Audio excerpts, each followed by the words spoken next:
Welcome, everybody. Today I'm going to be not recovering or rebinding. I guess it's recovering or covering over a really cheap cover that's on a Bible that my wife picked up several years ago. It's a study Bible, I believe. It's full of her notes, but she's never liked the cover. I don't think she cared much for the color, but it's this cheap, plasticky feeling, kind of just bad. It was about all she could get at the time, and she was looking for this particular translation, and so we're going to try to give it a facelift. She recently picked up a piece of leather. I believe she ordered it off Amazon. It's not a very expensive leather. It's like a chrome tan. It's not like a nice veggie tan or anything, but it's good enough for this. Feels pretty good. So let's get started. I'll try to explain kind of what's going on, and a lot of this will just be played fast so we can get on through it. So let's get going. All right, so this is some of the leather we're using. I think it'd be kind of neat if we put like some raised ribs or bands or a hub spine. I think we call it different things on the spine of the book, just to make it a little more interesting. So I'm just putting some rubber cement, give it a few minutes, let it get tacky. I'm just making these little rolls. They're really easy. I kind of seal the end of it with, make sure it's rolled up real good. And just for the sake of sticking it down to the book and making sure I got some good surface area, I'm going to rough it up and at the same time kind of flatten it out, just so it'll glue to the book a little better, have more surface area.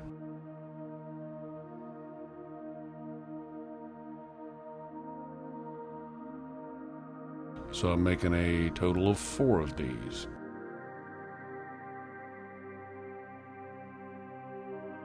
So right now I'm just kind of lining these up for position, just to kind of figure out how I want them to go on. Wasn't sure if 4 was going to be enough, or just kind of eyeballing things.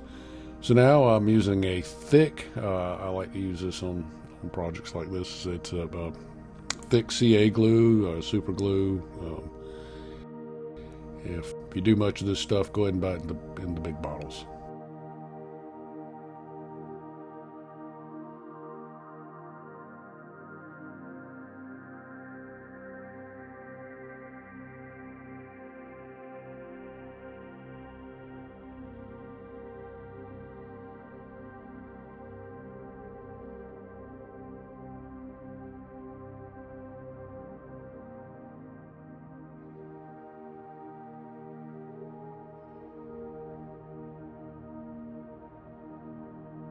So as you can see, I'm just kind of eyeballing it. They actually had the little stripes there on the spine already, so I'm just kind of using that for measurement. No need to be super picky about this. As you can see, the thick super glue is really easy to work with. It doesn't run all over the place and kind of has a little bit of body to it. So now I'm just kind of adding, making sure it's going to stay stuck. It's not that important because it's going to have leather on top. But I think I'm going to be sanding everything. This just kind of help everything stay in place.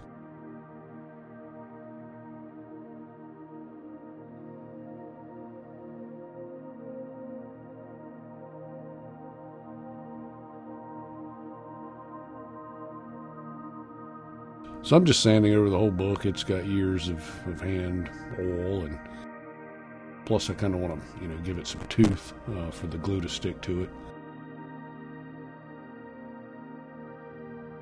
So I'm just going over the whole thing. As you can see, it sands pretty easily.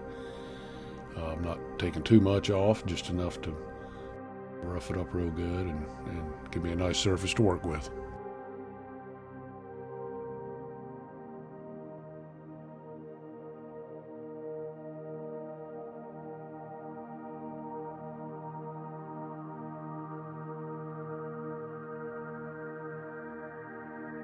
So now I'm just rubbing everything down with just isopropyl alcohol. and mostly to get most of the dust off and to clean it up, get it squeaky clean.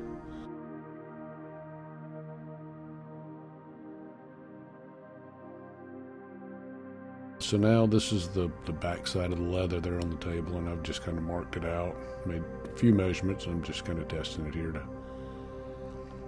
make sure it's all going to work out.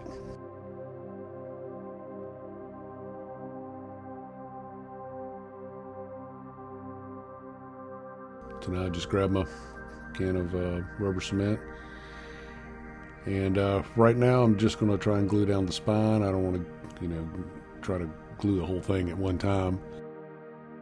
I think I'm going to have to. I'm doing this, thinking that probably have to spend a lot of time on those ridges on the spine, getting those worked in and glued down. Turned out pretty good. There's maybe a few things I would have done a little different as far as the ridges go, but I'm happy with the way it actually turns out. The process with rubber cement is you want to not have it sticky like that. You want it to actually have be skinned over and just barely tacky. And as long as you put that on both pieces that are being glued, it pretty much bonds instantly and permanently, which is what I want. I don't want things slipping around and a bunch of wet glue and having to wait on stuff. You do want to make sure everything's lined up well.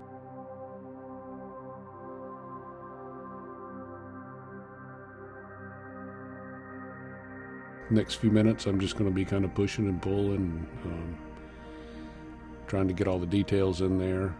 You can readjust just a little bit, but don't expect to be able to pull it completely off without,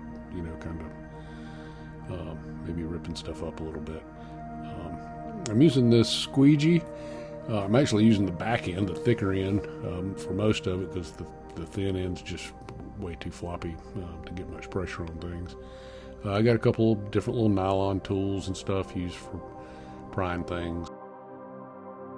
Just use whatever you have, a butter knife or just basically anything. And the leather will stretch, so you can just keep putting pressure on it and keep pushing it in, and eventually you'll get it. I think in hindsight I might have tried maybe to wet the leather down, although it's a chrome tan and not the veggie tan. So honestly, I don't know how much that would have helped as far as making it a little more pliable. But as you can see here, I'm doing the exact same process onto the front cover. Coat both sides, get a good complete coating on it, and wait for it to dry. I probably spent more time waiting for the rubber cement to dry than I did actually gluing it down.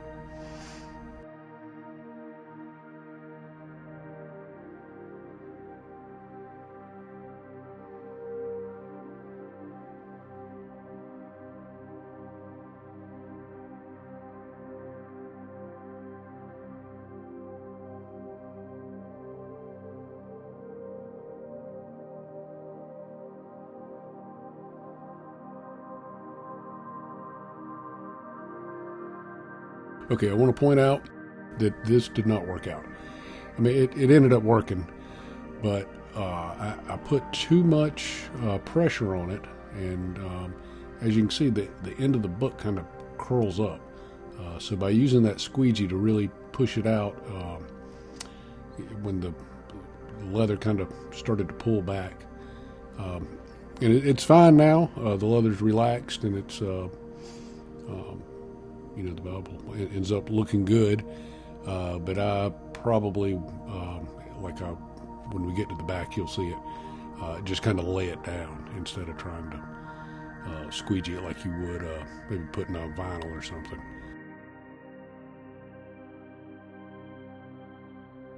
So here with the back, I just kind of lay it down, and that actually worked really well.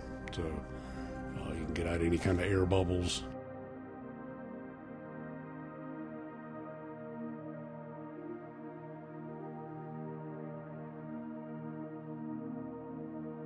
So now I'm just trimming it.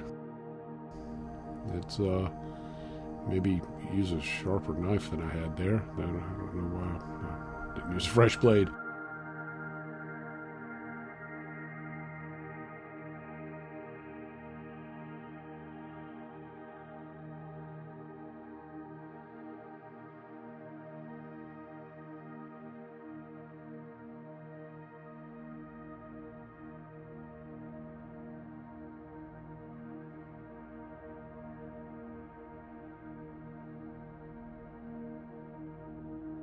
And as you can see, I squared up, then I just go back and kind of hit the corners just to make everything match up.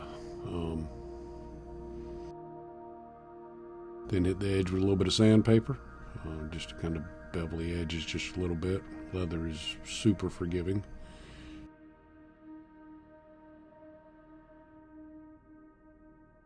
You can just kind of use that to get any kind of nicks or anything you got when you were cutting it. That's pretty much it. Pretty easy. Ended up looking good.